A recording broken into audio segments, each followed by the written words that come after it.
Hello and welcome. You're watching Sansad TV. This is Viewpoint and I'm Frank PEREIRA. Well, India received $81 billion in gross foreign direct investment during 2024-25, reflecting a 14% rise from the previous year. FDI equity inflows alone surpassed $50 billion, registering a 13% year-on-year growth. The momentum, however, slowed in the final quarter of the fiscal year. Singapore remained India's top FDI source with $14.9 billion, followed by the US and Mauritius. However, inflows from countries like the Netherlands, Japan, UK and Germany saw a decline. Sector-wise growth was recorded in services, trading, telecom, automobile, construction, development, non-conventional energy and chemicals. However, sectors like software and hardware, infrastructure and pharmaceuticals witnessed a contraction. In this edition of Viewpoint, we will analyze the FDI inflow into India. Joining me on the program today are Manu, Seth, foreign investments expert, Jayant Dasgupta, former ambassador WTO, and Rumki Majumdar, director and economist, Deloitte India. Thank you to my guests for joining me on this edition of Viewpoint. Ambassador, let me start the program with you first. Let's first try and understand and analyze the numbers that have come in. The FDI numbers as a whole gone up to $81 billion. How would you look at it? It is very encouraging because there has been an increase of about 14%. And very significantly, the investments in manufacturing have gone up. Services, of course, has been the mainstay of investments for the past few years, if not a decade. So that is par for the course. And what has happened is software and hardware together, they have also been able to attract a significant amount of investments. Apart from this, construction, civil aviation, these are the sectors where there has been liberalization and they have also succeeded in attracting investments. And finally, I think the PLI scheme that has been able to attract investments particularly in the mobile phones, semiconductors, and other electronic component sector. So all these put together, I think the outlook is very, very optimistic, and we expect to touch nearly $100 billion this year if things continue on an even keel. But of course, there are these problems related to trade, and of course, that will affect investment flows as well. Absolutely.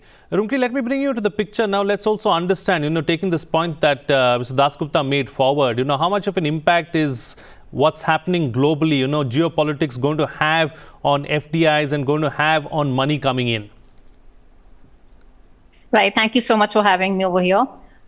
Yes, of course, the situation remains quite fluid. But what I feel is things might actually work in favor for India because given the uncertainty, we have seen that Indian capital market has actually seen a big bounce back. And if you look from the returns from 2019, India has actually outperformed many of the emerging peers, including China. So if you index the 19 performance of capital market compared to any. So any investor who is putting money in or making a bet in a country definitely would like to see a return. Now, one, economic fundamentals remain very strong. Over the last few months, we have seen inflation coming down. Our GDP growth prospects have remained strong. All these things do give a lot of confidence in among investors that there is a growth prospect, and India actually outshines among all other nations. So clearly, when looking at China plus one as a destination or diversifying as a strategy for any businesses, India really stands out. And I think these factors will play a very important role in ensuring that a lot of money flow into the country. So I'm quite optimistic about that. All right. So Rumki says that she's quite optimistic and the future looks bright really as far as India is concerned. Well, there was a bit of news earlier as well that India is going to be the fastest growing large economy in the next fiscal as well. So we are hoping to see, a brighter future. Manu, let me bring you into the picture now and let's look at, building on what the two other panelists have said. Let's look at the mindset as well generally around the world and how it is and how it has changed as well in the recent past. And if you could throw some light on that. Sure, Frank. I think as other fellow panelists have said, the outlook is very positive. And we really need to understand how this positive outlook helps the economy to move faster, and we still remain and we are still poised for the dynamic economic growth, and we still are able and in a situation to sustain the foreign direct investment which comes more and more to the Indian market. If we go and look back a decade, we were largely more of a consumerism market. We had numbers, and numbers, that's a very positive strength of us as a country. Along with that, I think under the leadership of the Honorable Prime Minister, there has been a lot of initiatives which government has taken. They have opened many sectors where the foreign direct investment is coming into the country. That sets the platform right, that how we move to the next level. Along with that, along with the consumerism, another focus area is of the manufacturing side. Like you mentioned about Maharashtra, which is getting the very strong investments.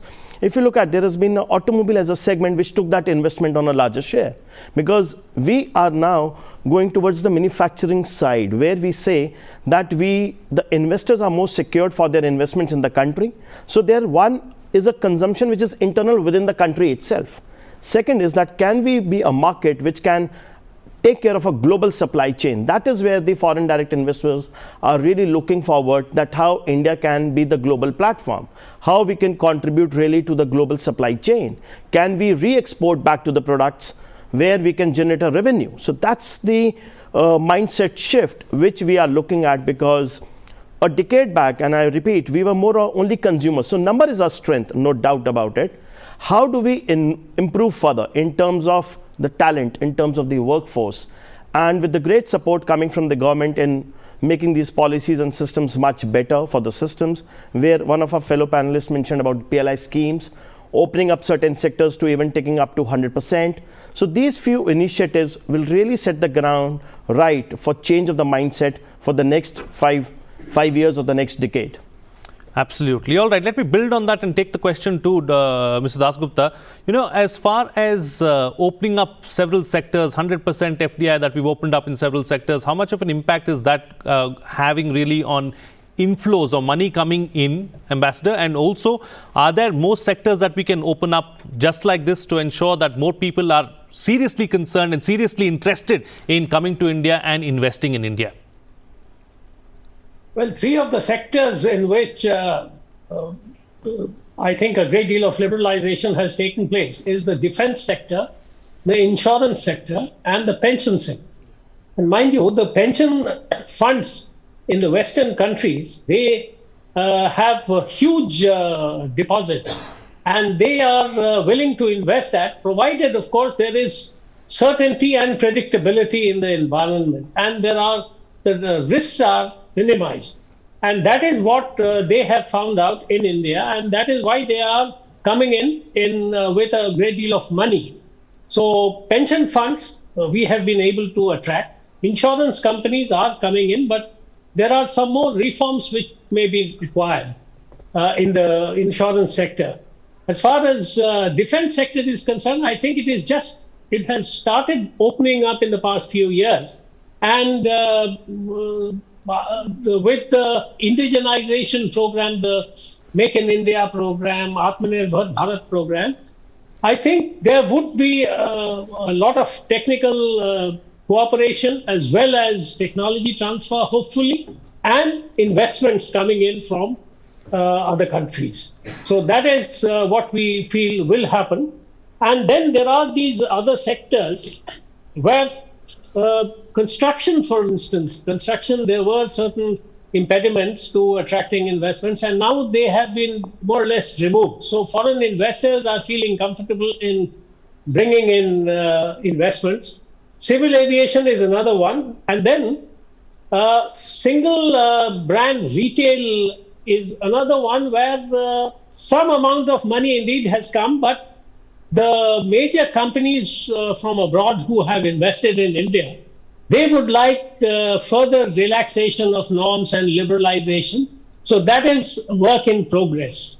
But once that takes place, there would be, again, a very large inflow of funds from that area. So these are some of the things which have contributed. But it is, again, the overall picture is work in progress, because we may have opened up many sectors, 100% FDI, 74% FDI, etc. But the devil lies in the details. What are the impediments which are still deterring investors from coming in? That is what we need to study and throw open our market for mutual benefit and growth. Absolutely. That's a very interesting point that you raised, Mr. Dasgupta. Rumki, I'd like to take that point to you. You know, what are really the stumbling blocks? What are really the hurdles that are coming in the way of FDIs? What needs to change so as to ensure a smoother way of money coming in, investments coming in, so that the economy can truly flourish? Right. So what we believe is India as a destination is very attractive, but when it comes to getting into investing and the process of investing, the bureaucracy that is involved, the process involved is quite complicated out here. Many of the clients who we talk to, they often complain that the ease of doing business is still, many of the issues are not still addressed. Many of the laws, regulations are still very complicated for them to understand. Even sometimes it becomes difficult, like if you're investing, how do you exit, how quicker you can exit, those fears are always there. Now, I think these are some of the issues that I think government is trying to address over the years. And the fact that many of these sectors like power or even infrastructure, these sectors never got any money before 2019-20. They hardly were any attractive. Now they're almost 4-5% of the FDI, which kind of tells you that many of these procedures have been streamlined to ensure that the money the potential can be tapped into here. So I think the taxation, regulation, the ease of doing business, the attraction of ensuring that there is a quick exit, the jurisdiction power of ensuring that any issues that arise can be quickly be sorted. All these aspects have to be looked into and sorted through. You know, since we are here, Rumki, just a quick follow-up question, you know, since we are talking about sectors, what are the sectors to watch out for going forward, do you think? I think technology will be a big sector to look for. I mean, it's both from the perspective of services as well as from the hardware, because India is doubling down on semiconductors, even electrical and electronic industry. And if you look at our export share of these sectors, their share has actually consistently gone up, which means India is manufacturing moving up the value chain. And that is where India would need a lot of investments coming in as well. So these are sectors where I believe there will be a lot of investment. We expect even pharmaceutical, because we are in fact the biggest generic drug makers. And we require a lot of R&D and innovation. Given the trade landscape changes that we are seeing, there could be a lot of challenges in this sector. So clearly there would be a lot of money required for R&D and innovation so that these sectors can actually deal with the changing landscape. So my bet would be semiconductors in the hardware, semiconductors, electrical and machineries, and maybe the pharmaceuticals, something that chemicals and pharmaceuticals will be quite an attractive destination going forward. Absolutely. Emerging technology and AI is something that we need to keep an eye out for. AI seems to be infiltrating into every part of everyone's lives. So clearly, we need to watch out for AI. And Sam Altman also has been continuously talking about it. NVIDIA too also talking about, AI and how we need to get on the AI bandwagon if we need to progress into the future. Manu, coming back to you now, let's also try and understand, since we're talking about sectors and sector-specific, identities, so to speak. Services, traditionally we have done well, we continue to do well, and we continue to get investments really as far as services are concerned. We need to widen the basket, isn't it? We need to look at manufacturing, because at the end of the day, we are a highly populous country. We need to give our people jobs as well. And that's going to come from, intensive sectors like manufacturing and others. No, absolutely correct. So even as the other panelists mentioned, because we had a large number to consume. Now, when we move towards the manufacturing side, so there are multiple things that will move. So one, definitely, it will shrink the world. When I mean to say shrink the world is like logistics comes into play. education comes into play, the talent comes into play, because it's very, very important that what kind of talent is playing a role there. So it's like a double effect, or I would say it's a trickle-down effect, which will move on to the state economy, which will then pile up back to the country's economy, because that helps to give the products and the supply chain on the global platform. Like a lot of countries outside, from Japan, Korea, Taiwan, they are looking for partners now from India, where they say like a strong initiative like Make in India, Self-Reliant India, Atmanirbhar Bharat, all these initiatives really helps us to move forward. Now, when we look at steel and tying up with some international partners, which even helps towards the rail infrastructure, where we say that we start manufacturing our coaches by ourselves to a larger scale, because we are shrinking that connectivity. We are trying to bring a world on a smaller platform, which today we talk about, as you mentioned, about technology, AI, which is a click away. But from a ground perspective, when you bridge all these different industries, whether it's agro processing, that's one segment where you have a lot of exports. When we make these kind of products, where she mentioned about pharmaceuticals. So one is the soft side of it, where a lot of APIs are sitting in India, where we talk about third-party contract manufacturing. Similarly, if we move towards the hardware manufacturing, like medical lab testing equipments, many other things. So it's like a multiple gear that is moving across. So various aspects like government policies, relaxations, giving that confidence back to that investor that his money is safe, as you mentioned about exit, or we are talking about that whatever the dividends they yield back, they look at reinvesting back, because it's good that we are on a very positive outlook. We are looking that we should get an FDI close to 1 trillion. We are talking about 2047, we should be like rolling up the economy.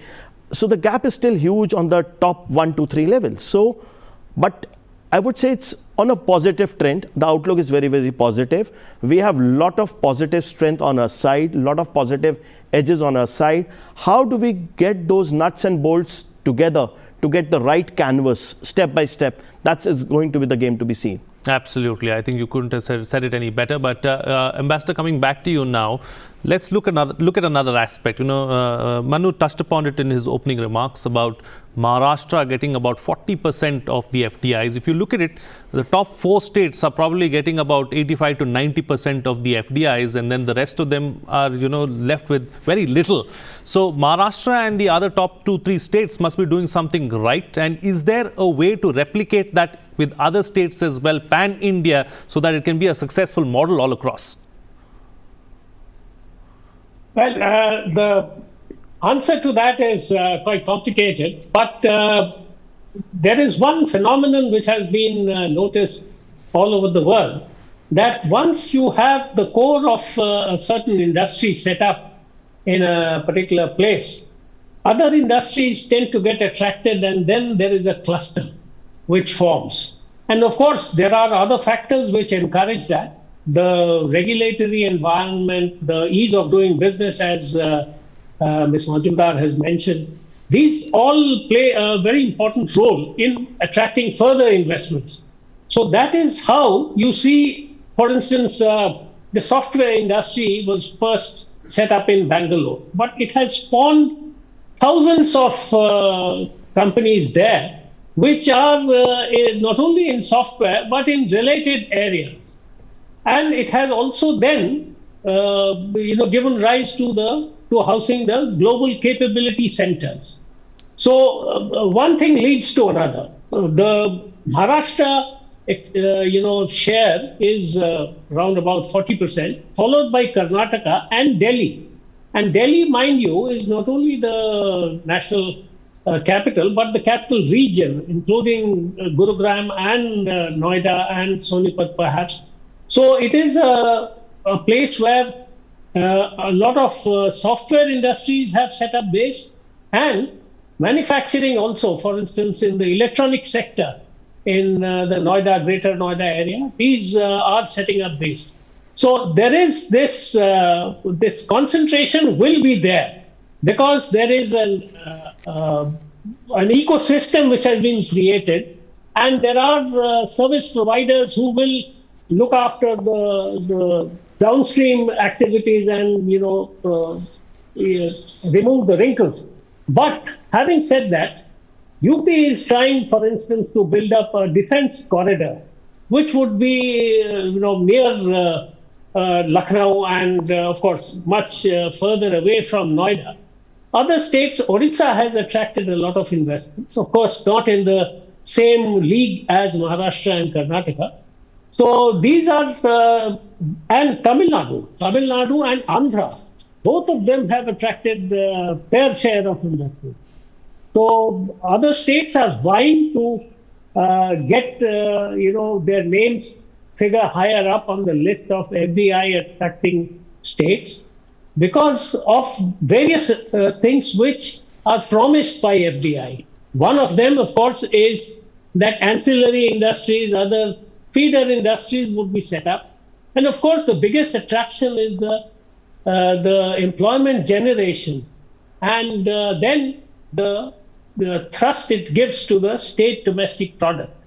So all those things put together, I think what needs to be done is to have a cooperative approach between the center and the states. And the states, because a lot of these approvals and clearances, they have to be given by the states.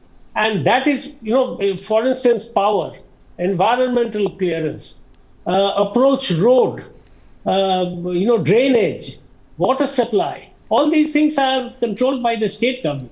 So the states have to step up to the plate, take the responsibility, and we have been talking about the single window system for very long, many decades, but that needs to be brought to life in a very concrete manner. That is the only way when foreigners will come in and invest with alacrity.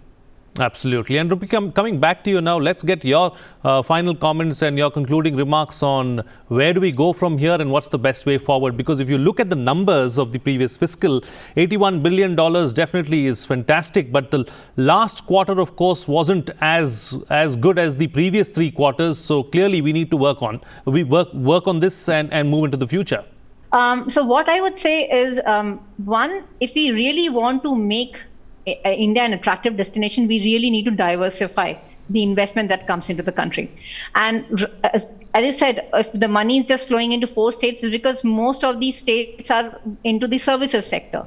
The moment the money gets more diversified into manufacturing, you will see Tamil Nadu or Gujarat or UP, they step up, or even in the food products, right? Which is where our strength is. So we need to make these investment destinations more attractive. That is one. Second, ecosystem that has to be built. Like Mr. Dasgupta rightly said, we need a right infrastructure, the last mile connectivity, the better port system to ensure that logistics cost, ease of doing business is better. So I think these aspects, and then of course, making the fact that tax and regulations become better, so that more investors feel more confident to come and invest in India. So I think that these 3 will be the biggest bet I would want to make to ensure FDI becomes much much better in the future. Yeah. Absolutely. And Manu, we'll get concluding remarks from you. I'd like you to address a particular point. We spoke about where the money is coming in and which states it's going to. But let's also look at where the money is coming from. Singapore, of course, is the biggest contributor. Then you have United States and Mauritius. So do we need to also diversify and look at credible sources of money, investments coming in, so that the products then improve as well and we can show the world what we really can do? No, absolutely, Frank. It's a very right point you touched upon, because next to Singapore, okay, fine, we talk about China, US, but look at a sweet spot, that's Mauritius. Now, Mauritius is like a conduit pipe which is getting the money to India as a market. So, see, we have to understand the sentiments of the investors. Investors are really looking from a perspective that, because they are looking India as on a global platform now. Because when we look at the kind of investments going back into the US or the investments going back into the China, they generate a lot of export revenue also. That is something where the current government is also focusing a lot. And definitely electronics has been one segment where we have seen a double-digit growth, especially from the mobility as one segment. Gradually, we are moving on to the consumer electronics. When we spoke about Maharashtra, the other thing is that all these places, they're all close to the ports. So which means the global connectivity is also a very, very important thing, that how we are catering to the neighboring countries, nations, or the other international markets, whether it is towards the west not much towards the east side, but more towards the west or more towards the south corridor. So it's equally very, very important that along with the software component, the manufacturing is pretty important, where automobile is a one, which is because it's of a high ticket size item, electronics because it gives you the reach and the scale. Then comes the medical because that becomes an infrastructure. Because when we talk about infrastructure investments coming into India from the other part of the countries, it's equally important to see that is there an outflow going from India as a country to the other countries? That's also a point that we need to look at, because globally the investors also look that how much is that rich community putting back into the country itself, making it more self-reliant, putting their yields back into the country, back into the system, back into the infrastructure.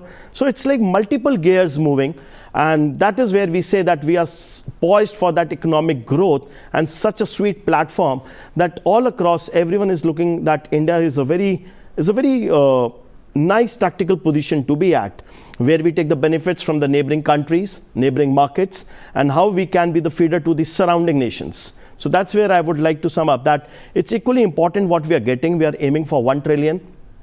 Also, how we hold the money back, how it gets invested back into our infrastructures, because Maharashtra was one sweet example of taking over from one big automobile giant and taking over the other plant. So that's where the money went into. So something like this can be a very sweet spot which takes India onto the global platform further high and high, that how it can be the global supply chain. Absolutely. All right. On that note, then we'll call it a wrap on this edition of Viewpoint. Thank you to all my guests for joining me on the program and putting things into perspective for us. What's coming out of this discussion is that the FDI numbers definitely are something to be proud of, something to cherish, and something to work on as well, because this is just a stepping stone to something greater. We need to ensure that all our wheels come together and take the economy up and make it reach its goal of Viksit Bharat by 2047. This is definitely in that direction and a positive side. And that's it on this edition of Viewpoint. This is Frank RAUSAN PEREIRA signing off.